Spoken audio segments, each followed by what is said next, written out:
주기도문 하시겠습니다. 하늘에 계신 우리 아버지여, 이름이 거룩히 여김을 받으시오며 나라가 임하시오며 뜻이 하늘에서 이루어진 것 같이 땅에서도 이루어지이다. 오늘 우리에게 일용할 양식을 주시옵고 우리가 우리에게 죄 지은 자를 사하여 준 것 같이 우리 죄를 사하여 주시옵고 우리를 시험에 들게 하지 마시옵고 다만 악에서 구하시옵소서. 나라와 권세와 영광이 아버지께 영원히 있사옵나이다. 아멘.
담임 목사님의 라오스 선교 일정으로 인하여서 제가 말씀을 전하게 되었습니다. 돌아오시는 걸음까지 계속해서 목사님을 위해 기도해 주시기를 부탁드립니다. 함께 보실 하나님의 말씀은 구약 성경 느헤미야입니다. 느헤미야 1장 1절에서 5절까지 말씀 함께 읽도록 하겠습니다. 구약 성경 느헤미야 1장 1절에서 5절까지 말씀입니다. 725쪽입니다. 다 찾으셨으면 한 목소리로 합독하시겠습니다. 시작. 하가라의 아들 느헤미야의 말이라. 아닥사스다 왕 제20년 기스르월 내가 수상궁에 있는데 내 형제들 가운데 하나인 하나니가 두어 사람과 함께 유다에서 내게 이르렀기로 내가 그 사로잡힘을 면하고 남아있는 유다와 예루살렘 사람들의 형편을 물은즉 그들이 내게 이르되 사로잡힘을 면하고 남아있는 자들이 그 지방 거기에서 큰 환난을 당하고 능욕을 받으며 예루살렘 성은 허물어지고 성문들은 불탔다 하는지라. 내가 이 말을 듣고 앉아서 울고 수일 동안 슬퍼하며 하늘의 하나님 앞에 금식하며 기도하여 이르되 하늘의 하나님 여호와 크고 두려우신 하나님이여 주를 사랑하고 주의 계명을 지키는 자에게 언약을 지키시며 긍휼을 베푸시는 주여 간구하나이다. 아멘. 할렐루야. 오늘도 주님의 전에 나와 하루의 첫 시간을 드리는 여러분에게 하나님의 크신 은혜와 평강이 넘치는 하루가 되기를 간절히 소망합니다. 오늘은 느헤미야의 기도라는 말씀의 제목으로 말씀을 은혜를 나눌 때 내게 주시는 말씀으로 아멘하고 그 말씀의 은혜의 주인공이 되어지는 여러분이 되기를 축복합니다. 느헤미야와 이 에스라는 같은 시대의 배경을 하면서 구약의 마지막 사건을 기록하고 있습니다. 이스라엘의 민족의 역사 가운데 이 바벨론의 이스라엘의 침공은 민족의 정체성을 흔드는 위기의 사건이었습니다. 국민이 혼혈화되고 엘리트 그룹도 포로로 잡혀갔습니다. 국가의 주권이 사라지고 정신적 지주였던 성전도 무너졌습니다. 무너질 대로 다 무너진 현실 앞에서 희망도 어떠한 소망도 없는 역사의 현장을 우리는 마주하게 됩니다. 오늘 본문의 시작에서 아닥사스다 왕 제20년인 이때는 바로 유다가 멸망하고도 140년이나 지난 때였습니다. 유다가 멸망할 당시 유다 계층의 명문가 지함들을 포함해서 5만여 명이 바벨론의 포로로 잡혀갔습니다. 이 바벨론 군대는 유다를 침공하여서 이 유다 백성들이 가장 사랑하는 그 성전의 기물들까지도 다 가져갔습니다. 이들에게는 정말 끔찍한 고통이었습니다. 절대로 무너지지 않을 것 같던 예루살렘 성도 무너졌습니다. 그 견고한 성, 민족의 자존심, 그런데 그 성이 무너진 것입니다. 성곽도 파괴되었습니다. 나라가 망하고 종교도 끝난 것 같은 죽음의 상태, 어떤 소망도 없는 절망의 현장입니다. 이럴 때 하나님은 정말 멀리 있는 것 같고 보이지 않는 것 같고 내 삶 속에 존재하지 않는 것 같습니다. 그러나 이때에도 하나님이 끝났다고 생각하는 이때에도 좌절감이 가득한 그 순간에도 하나님의 사랑은 멈추지 않는 줄 믿습니다. 그 사랑은 계속되었습니다. 바벨론의 침공이 지나가고 바벨론 제국도 결국 멸망합니다. 페르시아가 그 다음 정권을 장악합니다. 페르시아 고레스 왕은 자신의 정치적 안녕을 위하여서 모든 신들에게 기도하도록 민족 신앙을 장려하는 정책을 펼칩니다. 그래서 주전 538년 예루살렘 성전의 재건을 하도록 유대인들을 기양하도록 허락하는 정책을 펼치게 되죠. 그래서 세 차례에 걸쳐서 기양이 이루어집니다. 그래서 느헤미야는 3차 기한의 배경으로 하고 있습니다. 그렇습니다. 역사의 주관자이신 이 하나님의 섭리는 모든 사방이 막혀 있는 그때에도 소망이 없는 그때에도 멈추지 않는 줄 믿습니다. 오늘 본문 느헤미야 1장의 2절과 3절의 말씀 함께 읽도록 하겠습니다. 시작. 내 형제들 가운데 하나인 하나니가 두어 사람과 함께 유다에서 내게 이를 얻기로 내가 그 사로잡힘을 면하고 남아있는 유다와 예루살렘 사람들의 형편을 물은즉 그들이 내게 이르되 사로잡힘을 면하고 남아있는 자들이 그 지방 거기에서 큰 환난을 당하고 능욕을 받으며 예루살렘 성은 허물어지고 성문들은 불탔다 하는지라. 아멘. 예루살렘 성은 허물어지고 성문들은 불타버린 위기의 상황입니다. 그러기에 성벽 재건의 일은 만만치 않습니다. 이전에도 시도했지만 이미 실패도 하였고 패배의식에 사로잡힌 이 백성들을 다시금 일으켜서 설득하여서 그 일을 하는 것은 정말 고되고 불가능한 일처럼 보입니다. 그런데 우리는 이미 결론을 알고 있지요. 느헤미야는 이 척박하고 암울한 현실의 모든 상황을 이겨내고 52일의 기적을 이루었습니다. 모두가 불가능이라고 여겼던 아니 꿈꾸지도 못했던 일을 느헤미야는 단 52일 만에 해내는 기적을 보여주었습니다. 사람들은 누구나 이러한 기적을 원합니다. 우리도 이러한 삶의 결과들을 원하지요. 믿음 있는 우리에게 기적은 일어난다고 우리는 찬양으로도 고백하고 선포합니다. 그런데 우리가 믿음의 주인공은 되길 원하는데 결과는 내 것이 되고 싶은데 그 시작은 남이 해줬으면 하는 바람은 있지 않습니까? 그런데 하나님은 시작도 끝도 우리가 되기를 원하는 줄 믿습니다. 오늘 그 말씀의 말씀은 그 시작을 기도라고 말하고 있습니다. 목사님 당연한 거 아닙니까? 난 또 대단한 게 있을 줄 알았는데 또 기도입니까? 맞습니다. 네, 기도입니다. 기도가 시작이고 기도가 전부고 기도밖에 없는 줄 믿습니다. 그런데 기도를 여러분은 얼만큼 하고 계십니까? 어떻게 하고 계십니까?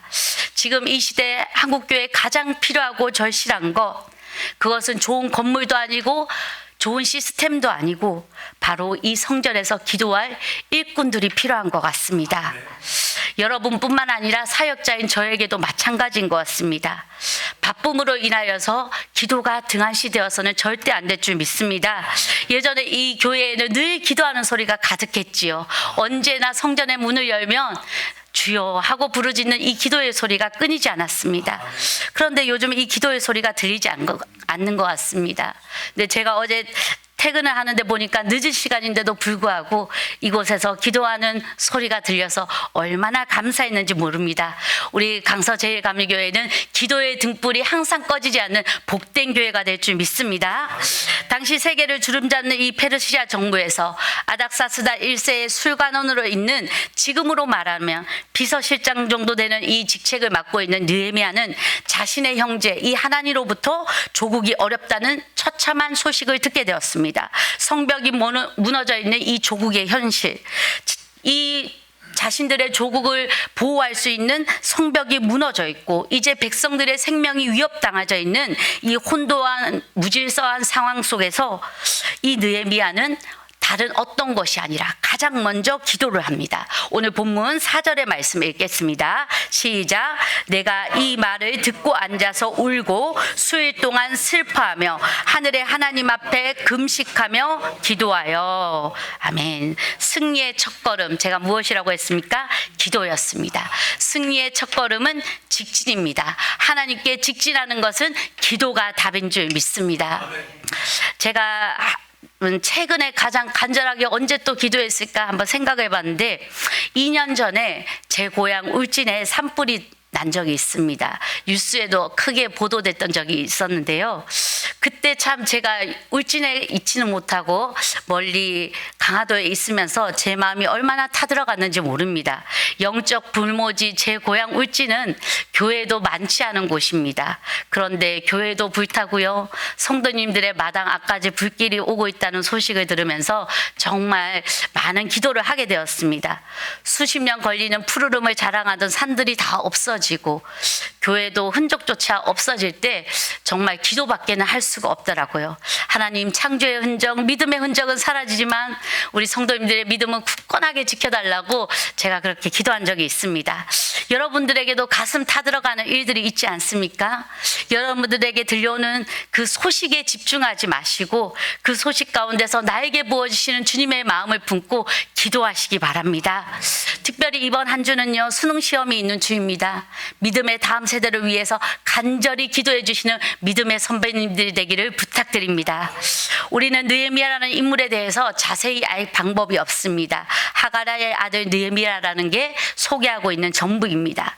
그의 할아버지 때 예루살렘 성은 함락되고 바벨론의 포로로 잡혀왔습니다. 그리고 이방 땅에서 그는 술관원이라는 자리까지 가는 출세도 하게 되었습니다. 그가 있는 곳은 아닥사스다 왕 수상궁이라는 나라의 수도에서도 아름다운 궁정입니다. 화려한 곳이고 왕의 곁에서 신임을 받으며 풍족한 생활을 영위할 수 있는 느헤미야입니다.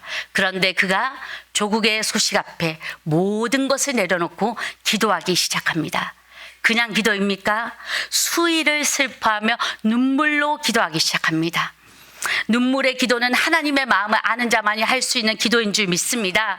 눈물은 마음을 공유할 때 눈물이 흐릅니다. 느헤미야는 하나님의 마음을 알았습니다. 그의 몸은 조국에서 멀어졌지만 내 나라가 무너질 때 하나님의 마음이 무너지고 내 나라의 사람들이 고통받을 때 하나님의 마음이 아프셨구나. 하나님 어찌합니까? 하나님, 내 형제들, 내 나라 어찌합니까? 울면서 그는 기도합니다. 그렇습니다. 느헤미야는 예루살렘과는 거리가 멀어졌지만 그곳을 다시금 회복하고자 하는 하나님과의 마음과는 친밀했기에 기도할 수 있었던 것입니다. 여러분, 눈물로 기도하는 사람, 그 사람은요, 영적으로 민감한 사람인 줄 믿습니다. 오늘 이곳에 모인 여러분들은 느헤미야처럼 영적으로 살아있는 하나님의 만지심을 느낄 수 있는 영적으로 깨어있는 자들이 되기를 간절히 소망합니다. 살아있으나 죽은 자처럼 무감각하지 말고 하나님이 이 시대를 향한 아픔에 공감할 수 있고 울며 기도할 수 있는 자들이 되기를 간절히 소망합니다. 여러분, 아프지 않으면 좋은 것 같지요? 그런데 아파야 할 때 아프지 않는 것, 그것도 병입니다. 뼈가 부러졌습니다. 아파야지요. 내 살이 찢어지고 피가 나고 있는데 그 고통을 느껴야 되는데 무감각하다면 그거야말로 슬픈 현실 아니겠습니까? 구약시대 선지자들이 그러했습니다. 그 시대의 고통을 안고 하나님의 마음을 공감하며 하나님의 마음을 외치고 기도했던 자들이 바로 선지자들이었습니다. 하나님은 오늘도 이 시대 가운데 그렇게 하나님의 마음을 공감하며 이 시대를 향하여서 울 수 있고 이 교회를 향하여서 울어줄 수 있는 기도의 일꾼, 기도의 선지자들을 찾고 있는 줄 믿습니다. 여러분은 하나님 앞에서 느헤미야와 같이 기도하며 포기하는 것이 아니라 눈물로 기도의 자리를 적실 수 있는 여러분들이 되기를 간절히 소망합니다. 왜냐하면 우리는 그 하나님의 사랑을 아는 자들이기 때문에 그렇습니다. 오늘 내가 이 자리에 있기까지, 이 자리에 오기까지 누군가 나를 위해 기도해 준 기도의 사랑이 있었고 하나님의 그 십자가의 사랑이 나를 향하였기에 오늘 내가 올 수 있었다면 또 내가 누군가를 위해서 기도하는 것, 그것은 당연한 일인 줄 믿습니다. 여러분들 자녀들을 사랑하십니까?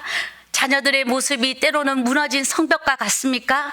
여러분의 힘으로 어떻게 세워낼 수 있겠습니까? 느헤미야와 같이 기도하시기 바랍니다.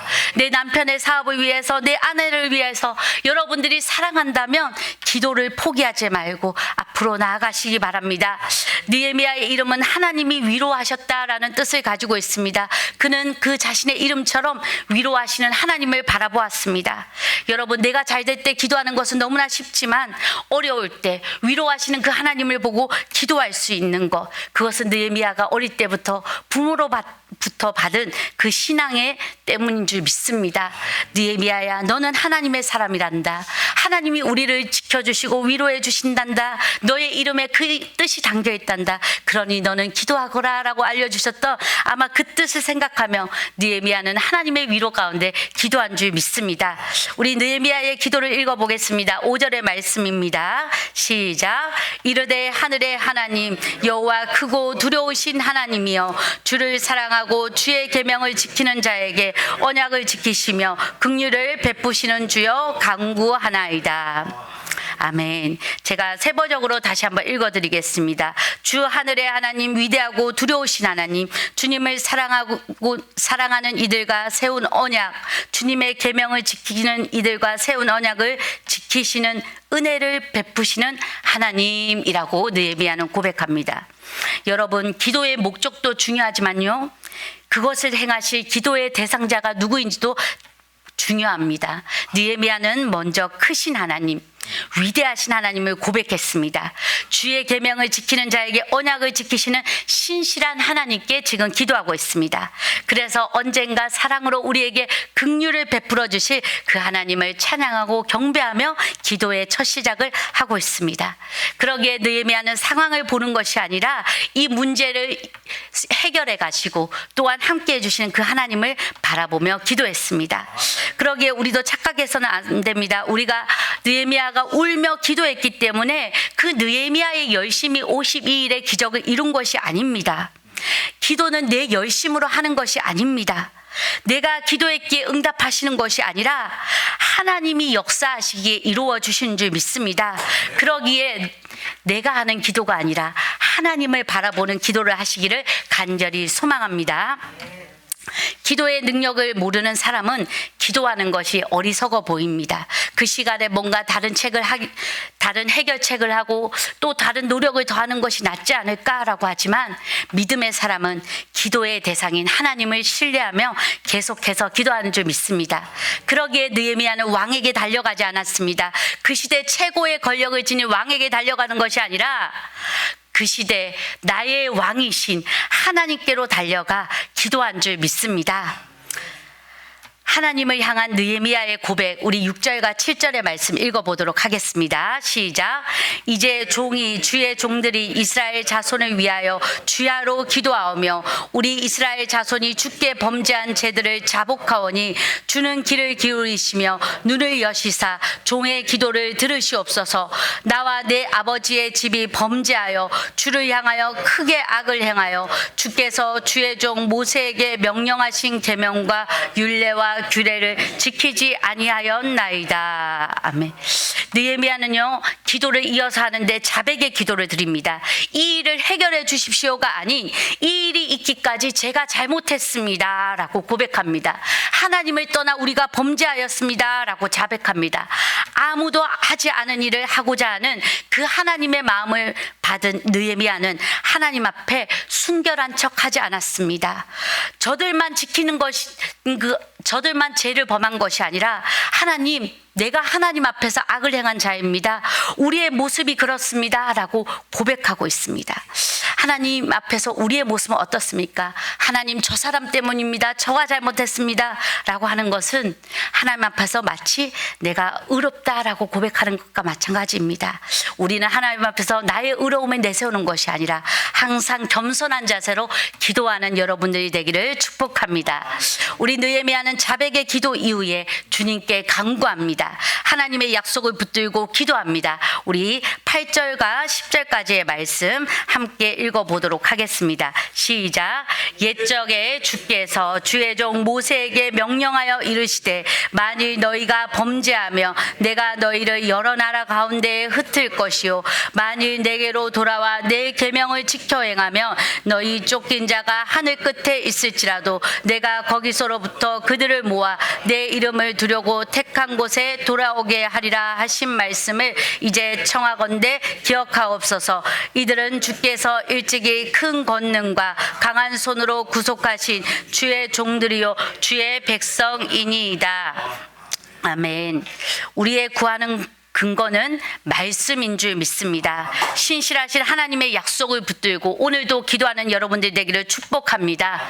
여러분들 아이들이 부모님들한테도 무언가를 구할 때 약속을 기억하지요. 저번에 해준다고 했잖아요. 제가 크면 해주신다고 했잖아요 하면서 꼭 해주세요. 네, 왜냐하면 나의 아빠니까요, 엄마니까요. 부모가 자녀에게 요구하는 것처럼 주의 말씀을 지키는 주의 백성들의 약속을 지켜주시고 구원하시는 것은 하나님 한 분밖에 없사오니 저는 하나님을 확신하며 나아갑니다. 구원하실 것을 믿습니다 라고 하면서 눈물의 끝에 느헤미야는 확신을 가지고 기도하는 모습을 볼 수 있습니다. 그리고 확신의 선물을 받은 느헤미야는 마지막 절에서 이렇게 고백합니다. 우리 11절의 말씀 함께 읽겠습니다. 시작. 주여 구하오니 귀를 기울이사 종의 기도와 주의 이름을 경외하기를 기뻐하는 종들의 기도를 들으시고 오늘 종이 형통하여 이 사람들 앞에서 은혜를 잊게 하옵소서 하였나니 그때 내가 왕의 술간원이 되었느니라. 아멘. 느헤미야에게는 하나님께서 합당하신 때에 모든 것을 이루신다는 확신이 있었습니다. 그래서 그 일에 다른 사람이 아니라 내가 쓰임받게 해달라고 왕에게 말하러 가서 죽을지 모르지만 하나님, 내가 이 일을 하겠습니다. 내 모든 것을 걸고 내 명예를 내려놓고 하나님의 일을 하겠습니다 라고 고백하는 것입니다. 종이 하는 모든 일에 형통하게 해달라는 느헤미야의 고백이 무엇입니까? 잘되게 해달라는 것이 아니라 하나님 함께 해주십시오 라는 고백인 줄 믿습니다. 형통한 사람은 하나님이 함께하는 사람인 줄 믿습니다. 우리는 승리의 인생은 응답의 결과라고 우리가 성공하는 것이 승리의 인생이라고 착각할 때가 있습니다. 내가 어느 위치에 오르고요, 내가 어떠한 것을 이루어지고 내가 어떠한 직업을 갖게 되고 좋은 것을 얻게 되는 것이 승리한 인생이 아닙니다. 승리한 인생은 하나님의 말씀을 붙들고 하나님과의 동행을 멈추지 않는 인생이 승리한 인생인 줄 믿습니다. 그러기에 느헤미야는 자신의 모든 것을 내려놓고 하나님께 기도하며 직진으로 나아갈 때에 하나님이 나를 이끄시도록 나에게 형통함을 주십시오라고 고백한 것입니다. 여러분에게도 오늘 모든 것을 내어놓고 하나님, 하루의 첫 시작을 내가 기도로 시작하오니 주님께서 나에게 부어주시는 마음을 붙들고 기도하길 원합니다 라고 간구하며 기도하길 원합니다. 우리 상황이 바뀌지 않더라도 우리의 모든 삶을 역사하실 그 하나님을 붙드는 확신을 가지고 나아가는 여러분들에게를 축복합니다. 사람이 역사의 주인공이 아니라 하나님이 역사의 주인이심을 믿고 확신하며 기도할 때 여러분의 삶 가운데도 52일의 기적의 역사는 반드시 일어날 줄 믿습니다. 그러기에 오늘 부탁드리기는 말씀이 끝난 뒤에 기도할 때 늘 하던 대로 기도하지 마시고 하나님께 힘껏 부르짖어서 다른 때보다도 하나님 내가 조금 더 힘을 내어서 1분이라도 더 기도할 테니 하나님 나에게 하나님의 마음을 부어주십시오라고 간절히 기도하는 이 시간이 되기를 축복합니다.